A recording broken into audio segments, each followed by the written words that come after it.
If we hike hundreds of miles on the Appalachian Trail, odds are good we'll encounter a series of minor annoyances, maybe even too many to count. Some of them can include sweat pouring out of us and running all over our face on hot, humid days, condensation inside our tent on a humid or rainy night, mud splashing up on our tent, packing a soaking wet and heavier than normal tent. If we wear shorts, mud all over our legs because we fell down on the trail. If we wear shorts, dust and dirt from the trail sticking to and caking up on our sweaty legs. Needing some cordage for a minor repair and not having any. I have routinely carried a particular type of gear capable of reducing each of these irritations for me. And it has in fact reduced such irritations time and again. It also can be said that these are only a few of the examples of how this item can be put to use. Yet I have found it's a piece of gear not often carried by 21st century AT hikers. From what I can see online, it is carried only rarely. For example, I did a Google search of AT gear lists and did not see this item among the first 20 images I looked at. I looked at 4 recommended gear lists online, with only 2 mentioning the item as optional. I watched 6 recent gear list videos on YouTube, and only 1 video mentioned the item. When we talk about any kind of backpacking gear, one detail, a detail not always discussed, must be emphasized. With any piece of gear, its effectiveness will depend on how well we use it. It would be my first choice that all backpacking gear is so intuitive and well designed that we can successfully use it on the first try, especially during less than ideal conditions. Reality, of course, is not always that agreeable. For that reason, I'm not really telling you much of anything when I just tell you what the item is. What counts is how I use it. And before I break the suspense here, let me say I don't carry one of this item. I carry 2, sometimes 3. They are light at 1 ounce each, and they are cheap. In 2024, I see them online for as little as $3 each. And the item I'm talking about is a cotton bandana. Most of them measure at least 20 by 20 inches. The bandana, of course, does have some cousins that do appear with some frequency on the AT. They include camp towels and microfiber camp towels. They also include the buff, which is a tube-shaped cloth item we can use to cover our neck and lower face in cold weather. A more distant cousin is the antimicrobial pee-rag carried by female hikers. So, the bandana deserves to be put in a separate category from these items? I am inclined to say yes, because I doubt whether other hikers are willing to let those other items get really dirty. Yet, the bandanas I have carried have indeed gotten very dirty, and I see that as an advantage. Like I said, I always carry at least 2 bandanas. As I hike, both are tied to the outside of my pack. If it's raining, my pack is covered by a poncho. I carry at least 2 bandanas because I'm prepared to let one get very dirty. The other one I keep clean. And I have found that a dirty bandana can be cleaned pretty decently at certain spots along the trail. More on that in a minute. My first AT section hike was in the summer, and I knew I would be sweating. So I carried 2 bandanas with the idea one would be for wiping sweat off my face. That was an accurate prediction. In warmer weather on the AT, I am repeatedly wiping sweat off my face.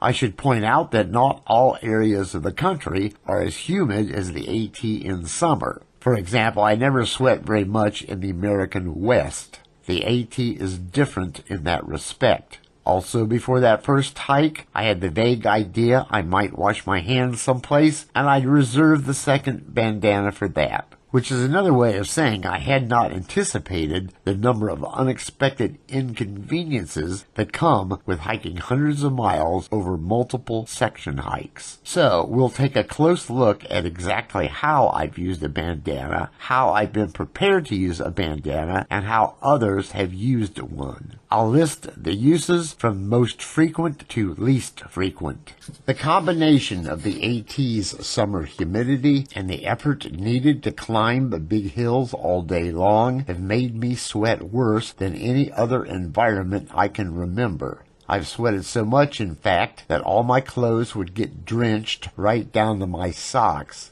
Sweat also would run down my face and into my eyes. I keep the clean bandana tied to a carabiner, clipped to a pack strap, and can wipe my face off while I'm walking, which is pretty straightforward. One might point out that a cotton bandana, and most of them are cotton, won't dry as quickly as a synthetic fabric. That's never been a substantive problem for me for two reasons.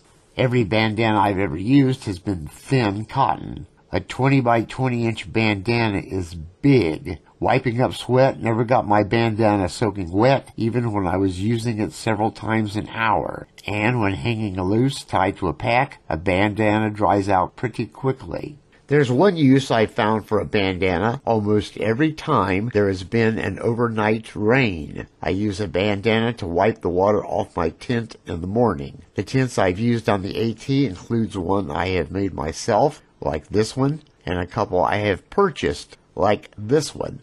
All are made out of sil nylon, which is highly resistant to water, which means I usually find the tent coated with beaded water in the morning after a rain. Depending on the tent design, water has the potential to increase the weight of a tent by nearly a pound, even if it's sil nylon. I've tried shaking the tent dry when I take it down, but I found a bandana does a better job of drying it off.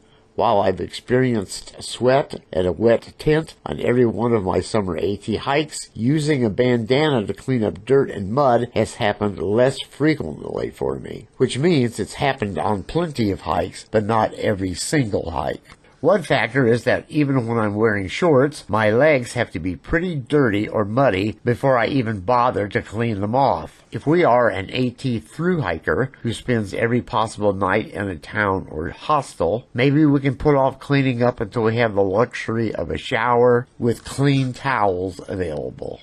My experience as a section hiker, however, is different. I've always had a limited amount of time and have always resolved to keep walking every day and to avoid anything that would reduce that available time. This has consistently meant not taking the time to go into a town. Even so, the AT goes right by some commercial campgrounds, and I once took a shower at a campground and used the two bandanas to dry myself off. A cotton bandana can wipe up enough water to get soaking wet, and after we wring it out, it can soak up even more water. And if the bandana is dirty, we can take it into the shower with us. After soaking it and wringing it out a few times, the bandana can get pretty clean. I polished off this drying job, so to speak, with my dry bandana used for wiping sweat. I always carry a small Hygiene bottle containing liquid soap, and that shower is the only time I ever remember using it. When I do feel the need to wash off my legs on the trail, I'll do it next to a creek or a stream. A stream, at least to some extent, is running downhill, which means the water is running away from the AT, which also means it's highly unlikely my dirty legs will pollute a hiker's drinking water. As with the shower, soaking and wringing out the bandana keeps it clean enough for me. Many springs along the AT are nothing but small holes or pools, sometimes lined with rocks, into which water often enters at a slow trickle. I would not do any kind of washing at such a spring. Why? Because at any minute, another hiker can come up behind us, out of water, and needing some right now, which means springs like this need to have clean water, or at least clean enough for filtering or treatment, available every single minute. I have seen such springs where somebody dumped food scraps into the water. This is an extremely inconsiderate practice which I would urge everyone to avoid. If we do have to do some washing near a spring, I vote to collect the water in a pot or bottle and do it far away from the spring.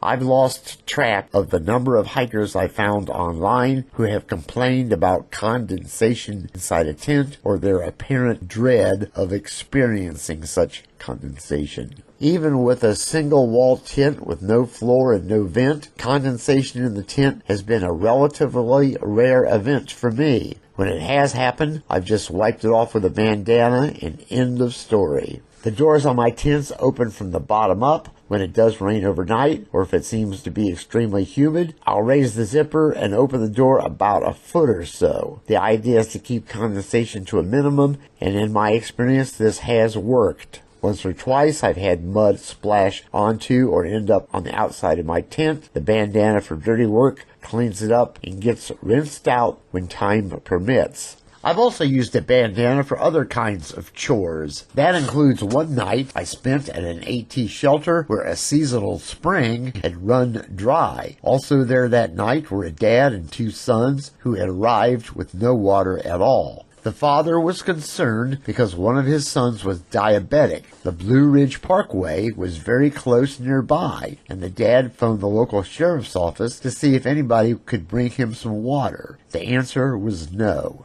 I had 1 liter with me and was ready to hand it over if need be. But first I went to the spring, pulled out all the rocks, and used my trowel to dig a hole in the muddy bottom. The hole soon filled with water. I used both bandanas to strain the water into a large Hygiene bottle. The water was definitely on the cloudy side, but I treated it with Aquamira and nobody got sick. After that, I've always carried a couple of coffee filters in case I need to do such a thing again. I've also several times tucked one end of a bandana underneath my cap to keep the sun off my neck. Once or twice, I've tied a bandana on as a headband to keep sweat out of my eyes, but I was sweating so badly it hardly made any difference. On hunting trips, I've used a bandana to handle a hot frying pan, but I've never used a frying pan on the AT. I always carry a small Swiss Army knife that has a small but handy pair of scissors. If I ever face a need for a short length of cord for a job that dental floss can't handle, I'll cut off one edge of a bandana. If I cut off 2 edges and tie them together if need be, I've got a cord over 3 feet long. I've earlier mentioned the online forum at the whiteblaze.net website. The link is in the description. For a long time, many experienced backpackers have told their stories and shared their tips on that message board. I took a look there to see how some other folks have used a bandana. The most common thing I found was using a bandana to cover the face in cold weather while hiking, or wrapping it over the ears when sleeping in cold weather, or using it as a head covering. Using a bandana to fight off the cold is hardly an ideal situation. But when I've been bow hunting, I have learned that anything that helps keep us warm beats the daylights out of nothing. Another use for a bandana is preventing a stove canister from rattling around when it's carried inside of a cook pot in our pack. And, last but not least, a bandana can be used as a first aid expedient. It can be used as a sling or a tourniquet if we have enough training on how to use such things. And it can be a bandage if it's clean. Unfortunately, I have experience with this. I told in another video how I accidentally stabbed myself in the back of one leg with a sharp hunting arrow. I pulled up my pants leg and with one look knew that this was something I could not take care of by myself. I wrapped up the wound with a bandana, walked about a mile to my car, drove about 7 miles to a town, and walked into an emergency room.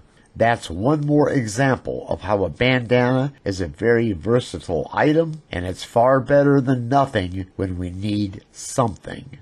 And with that, we're once again done. I frequently post news stories online, on Facebook, and on Twitter, or whatever the heck they're calling Twitter these days, and the links are in the description. On my channel page, I have a number of playlists containing more than 80 videos describing a variety of topics on how to keep ourselves out of trouble and keep moving along trails like the AT. And as always, thanks a million for watching.